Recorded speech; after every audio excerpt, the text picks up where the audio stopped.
good morning. In recent days, the CDC has updated its vaccine dashboard, so reporting looks a little bit different than it has, but the progress that we're making in Iowa is clear. Our administration rate is strong, and the number of Iowans vaccinated is impressive. The CDC is reporting that Iowa has administered a total of nearly 622,000 vaccine doses to eligible Iowans age 18 and up. 19.2% of all eligible Iowans have received at least one dose, and 271,000 Iowans age 65 and up have had at least their first dose, and that's nearly 53% of all Iowans in this age group. And in just the last 7 days, more than 83,000 Iowans have received a vaccine.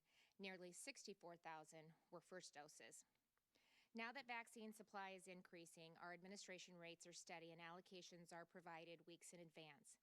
We're finally able to generally answer the question that so many Iowans are asking, and that's, when is it my turn?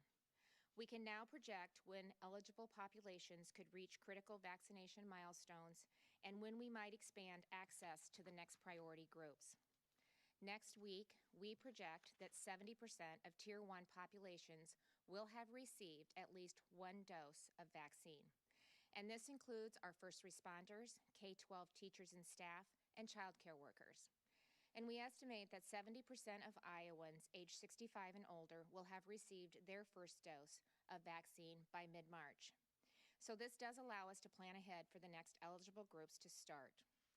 Essential workers and individuals with disabilities living in home settings are expected to start vaccination in early March and achieve the 70% mark in early April. At that time, we could again expand to the next eligible group. As you saw in the graphic, once a group becomes eligible, they remain eligible. There isn't a cutoff date for any population. But because we can project when 70% of individuals in a group have received at least one dose, we can plan based on allocations when to begin vaccinating the next population. But I want to reiterate that projections are just estimates, and these are intended to provide Iowans with a sense of how long it will take to vaccinate each population and when vaccine could open up further.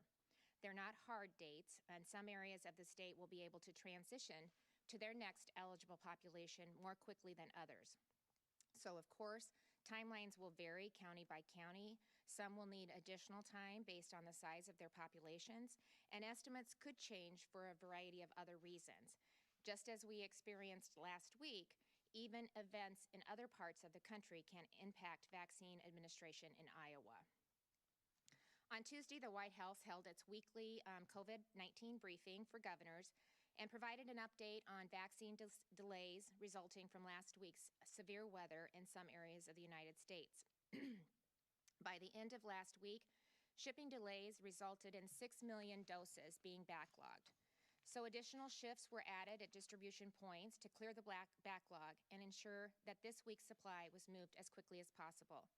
Since the weekend, more than 15 million doses were shipped nationwide. We were told on the call that the backlog would be cleared as of yesterday and current allocations should be completed by tomorrow. Because of the delays, deliveries have been running late in counties across Iowa, which unfortunately delayed vaccination clinics in many communities. However, now that supply is back on track, I know that our local public health and other vaccine providers are working diligently to catch up quickly. And I want to take a moment to thank them for managing through just this, through the situation. During the White House call, we also learned that the federal vaccine allocation for states will again increase by another 1 million doses. And beginning next week, they hope to forecast state allocations from anywhere up to 2 to 3 months in advance, which we all know will be very helpful in providing that certainty and planning. And although we're still waiting on the FDA's final approval of the Johnson & Johnson vaccine, plans are already underway to distribute it nationwide as soon as possible. They're anticipating that an initial 2 million doses will be available nationally. And we just confirmed this morning that 25,800 doses of Johnson & Johnson will be sent to Iowa in our initial allocation next week. And Johnson & Johnson, this was brought up in the call as well, has announced its goal to produce 20 million doses by the end of March, and they have signed a contract with the federal government to provide 100 million doses by the end of June. So news of another vaccine becoming available and weekly allocations continuing to increase means that soon even more people can be vaccinated across the country and right here at home. I'm cautiously optimistic that the progress we're seeing now will only continue, and I do appreciate the partnership of the federal government in helping make this possible. The progress we've made over the last several weeks is pushing us toward a turning point in our COVID-19 recovery, and I'm committed to continuing this forward momentum in Iowa. So one of the ways that we can do this is by making the vaccination process as easy as possible for Iowans. While limited supply has had an impact on appointment availability, this will improve as our vaccine allocations increase. Still, Iowans need a reliable source of vaccine information specific to our state so that they know when they're eligible and what to do to get vaccinated. Tomorrow, we'll be launching a new website with the latest information you need to know. Vaccinate.iowa.gov will provide information about eligibility resources available to assist Iowans and answers to frequently asked questions. It will also include a vaccine locator so you can find providers near you, click through to their websites to check availability and to get details about scheduling. But I want to be clear, you cannot schedule an appointment on this site or register to be contacted when scheduling is available, but it will connect you to a provider for scheduling in their system. And of course, that's going to become easier as the supply continues to increase. So right now it is, strictly one of the issues has been supply. However, vaccinate.iowa.gov will help you better understand and again navigate the process and hopefully answer some of those frequently asked questions. Information on the site will be updated often, and everything on the site can be translated into numerous languages so that it is accessible to Iowans of all backgrounds. The website is just one of the solutions that we're putting in place to better assist Iowans. Older Iowans make up almost 18% of our total state population, and we all know that this is the population that's most vulnerable to serious illness and hospitalization from COVID-19. So it's absolutely critical that they're vaccinated as soon as possible to protect their health and allow them to finally get back to doing things they enjoy without worrying about the virus. But the vaccine process is largely managed online. And that's proven to be challenging for some of our older Iowans who may not have a computer or for those who have difficulty using one. To help, we're establishing a dedicated team of vaccine navigators through the 211 call center to schedule appointments for Iowans age 65 and older who are unable to do so because of technology barriers. This service will be available starting the week of March 8th, and I'll share more information on that in just a few minutes. In the meantime, some vaccine navigators will start tomorrow by contacting older Iowans who have reached out to their area agencies on aging for help scheduling an appointment. And I want to thank them for all that they've done throughout the pandemic to serve older Iowans, and especially for their partnership over the last few weeks. They've identified hundreds of individuals who need help and creating a waiting list so that we can assist them in getting an appointment. Today, I am pleased to welcome Joe Sample, Executive Director of the Iowa Association of Area Agencies on Aging, to share more about how the organization serves older Iowans, including throughout this pandemic. So, Joe? Thank you, Governor Reynolds, for the opportunity to collaborate with your office, state agencies, and community-based partners who are working to provide support and assistance to older Iowans. Until recently, many Iowans may not have even heard much about an Iowa Area Agency on Aging. The Area Agencies on Aging are defined under the Older Americans Act of 1965 and became established in Iowa in the early 1970s. Iowa's 6 Area Agencies on Aging are part of what's called the Aging Network, and this includes the Iowa Department on Aging and hundreds of home and community-based providers that serve older Iowans, family caregivers, and individuals with disabilities across the state. Some of the key programs that the area agencies on aging provide or fund are programs you may be familiar with, such as home-delivered meals, senior dining sites, or even some case management support. In addition to the health and nutrition programs and other programs and services that promote optimal aging and independence for older Iowans in their communities of choice, the network also provides information and assistance to Iowans over the age of 60, adults with disabilities, and those serving as caregivers or care partners, as well as the general public. In the last few weeks, providing information and assistance regarding the vaccine, County Public Health Office.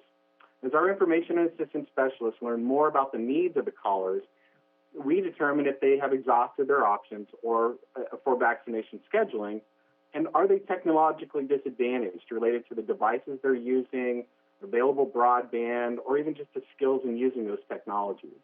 If this is the case, we get permission to share that individual's contact information with scheduling entities for vaccination, and in this case, such as 211 as we move forward. Additionally, we explore whether the individual may be interested and eligible for other services or needs support related to elder abuse prevention and other issues related to social isolation. We make those referrals accordingly. We appreciate the attention being given to scheduling vaccinations for older Iowans. COVID-19 is indeed an ageist virus, as 93% of the COVID-related deaths in Iowa have been individuals over the age of 60. We encourage older Iowans to continue their patience as vaccines become more readily available, as well as encourage older Iowans to get the vaccine when you can. Finally, I want to remind older Iowans that scammers are actively attempting to sell you access to getting the vaccine. Please remain diligent in not providing your personal or financial information, such as your Social Security number, your credit card, or your date of birth to anyone who calls you, texts you, or emails you for that information so that they can somehow get you access through an extra payment mechanism to the vaccine. The vaccine is free of charge, so please do not share your personal information. We also want to thank this year's General Assembly for its ongoing efforts to address elder abuse and financial exploitation in Iowa. Governor Reynolds, I thank you again for the opportunity to collaborate with your office, the Iowa Department of Public Health, and the Iowa Department on Aging in responding to the needs of older Iowans. Iowa's area agencies on aging have been here since before the pandemic, and we are ready to continue our innovative services throughout the pandemic and well into the future. Thank you for the opportunity to share our story. Oh, thanks, Joe. I really appreciate you taking the time to be on, and we are so grateful to everything the agencies have done to serve older Iowans throughout this challenging time, and really not even outside of what we've experienced over the last year. And we're really looking forward to working through the wait list and helping them get vaccinated as soon as possible. So thanks for helping us make that happen. We really appreciate it. So I also want to take this opportunity to thank Iowa's 211 call center. You know, they've played a big role since the start of the pandemic, answering Iowans' questions about COVID-19 and directing them to the resources they need. Now that role is expanding even further with the addition of dedicated vaccine navigators to assist older Iowans who need help in scheduling an appointment. It's important that Iowans understand that this service is only for adults aged 65 and older who are truly in need of scheduling support. It's intended to help those who don't have access to a computer or aren't comfortable using one, individuals who may not have anyone who can assist them, or for others who have tried every way to get an appointment but still haven't been successful. Starting the week of March 8th, Iowans 65 and up can call 211 and speak with a vaccine navigator who will ask them some questions and take some very basic information, including their name and birth date, so that they can schedule an appointment for them at a nearby Hy-Vee pharmacy. I also want to thank Hy-Vee for being a part of the solution to ensure that every older Iowan can get vaccinated. This is a tremendous team effort and another shining example of Iowans stepping up and helping each other when there's a need. At next week's press conference, I'll share more details about how this process will work, including what you can expect if you call for scheduling assistance and what you'll need to do at your appointment. In the meantime, don't call 211 yet to schedule an appointment. Vaccine navigators are working through next week to schedule appointments for those who were added to the wait list that was created by the Area Agencies on Aging. If your name is on the wait list and you receive a call from a 211 vaccine navigator to schedule an appointment, they will only ask you to confirm your name, birth date, and county of residence. They will not ask for your health insurance information, Social Security, or credit card number. These items are absolutely not necessary to schedule an appointment. So as you heard, if someone calls you and asks for this information over the phone, do not give it to them. They are not a 211 vaccine navigator. But you will need to provide that insurance information to Hy-Vee when you check in at your appointment. So this is only needed so that the insurance company can follow up with the vaccine, to pay for your vaccine provider, their administration fee. There's no out-of-pocket expense for you. Vaccines are provided free of charge. So once more, to wrap up, a new informational website will be launched tomorrow at vaccinate.iowa.gov. And starting the week of March 8th, Iowans 65 and older can call 211 for assistance with scheduling a vaccine appointment. So I look forward to sharing more information next week. And with that, I'll open it up for questions. Governor, is the state still planning to produce a centralized scheduling and registration system? And is there a timeline for that? No, so what we're doing is we're working with our existing providers, so this will be kind of a one-stop shop that you'll eventually be able to go on, similar to what they're doing nationally. Put in your zip code, it'll tell you providers within a certain range, and then you'll be able to schedule directly through their website. So that's where we'll be right now with the process. Could you, I'm going to try to sneak in a two-parter. One is a math one. Okay. You're welcome. Yeah. The Johnson & Johnson, so the 25,000 plus that the state gets starting next week, do you know what do you know the breakdown for all three of the vaccines will be for that? And then secondarily, what's the process for whether a person gets Pfizer, Moderna, or now Johnson & Johnson? So I called Liz Matney, who's kind of a policy, the vaccine policy person on my team, and I asked her what was the amount of doses that we'll be getting this week. It was 91,100. So Dave, we continue to see those increase a little bit each week. Of that, Johnson & Johnson, I think, was 25,800. And I'm not sure, Kelly, maybe you know, I don't think there's any specifications on which one. It's just, you know, originally we had Pfizer kind of going to the larger areas because of the storage requirements. They're still determining if that's still necessary. So we saw most of the Moderna kind of go outside to more of our rural areas. The nice thing about Johnson & Johnson is it's a single dose. So right now we're anticipating really utilizing the Johnson & Johnson for our next phase, which is, essential workers in food and our manufacturing companies. Again, that will allow us to get in to schedule. It'll be a single dose, and we can work through that tier group, I think, at a pretty good rate by really taking advantage of Johnson & Johnson to do that. Did I answer everything, Dave? Okay. That's it. Governor, can we talk about the voting bill a little bit? You've heard from your Democratic friends who say it's a voter suppression bill. And I'm just wondering, if you give folks less time to vote and fewer opportunities to vote, how is that good for democracy? Yeah, well, I think, I haven't had a chance. We're reviewing it right now, so I'll probably give you the same perspective that I give when you all ask where I weigh in on a bill. It goes through the process. I don't weigh in unless it's one of the bills that I'm sponsoring, and then once that makes it through both chambers with the same language, it's sent to my office. My team does a thorough review of the bill, and then we set down pros, cons, what it actually does, and so we'll be in the process of doing that, and we'll take a lot of the conversation that happened throughout the legislative process into account. But so we'll weigh all of those issues and make a determination going forward. Governor, if I may follow up, Did you see any problems with this last election that needed to be solved? You know what? I think we do it well in Iowa. I'm proud of our system. I think we're a role model for other states, but we should always be looking at ways that we can enhance and improve. I said that, way early on. But the fact of the matter is there are Americans across this state that have some concerns about what happened in this last election. And again, I think it's imperative that it's not just understood, but they feel that there's integrity in the election process and they feel that it's fair and it's done in an equitable manner. And so we'll take a look at the legislation that passed and we'll make a determination moving forward. Governor, there's legislation that would apply sanctions to state incentives for tech companies if they're deemed to be suppressing free speech.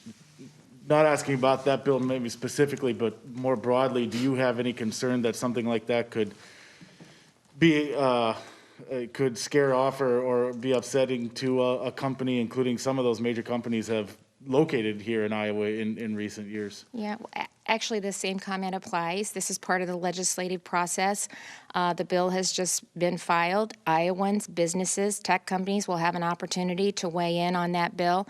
I do understand from the legislature, I do understand their frustration with what is censorship on social media and just some of the issues that we're seeing. So I understand their frustration in trying to address this. I hope that we're able to address this at the federal level as well. But again, we'll let it work through the process and we'll see where it ends up. And after we've done a thorough review, we'll be able to comment on the legislation.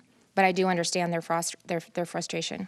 What sort of signal would it send to the business community, the Googles, the Facebooks, the Apples, Tim Cook, who you appeared with in August of 2017, if the state says, just kidding, you don't get those hundreds of millions of dollars of incentives to be here? Yeah, I think that's a discussion that needs to be had in the legislature. That's questions that they should be answering. But it's no different. I mean, they go in and they attend hearings at the federal level, and they're asked those very questions.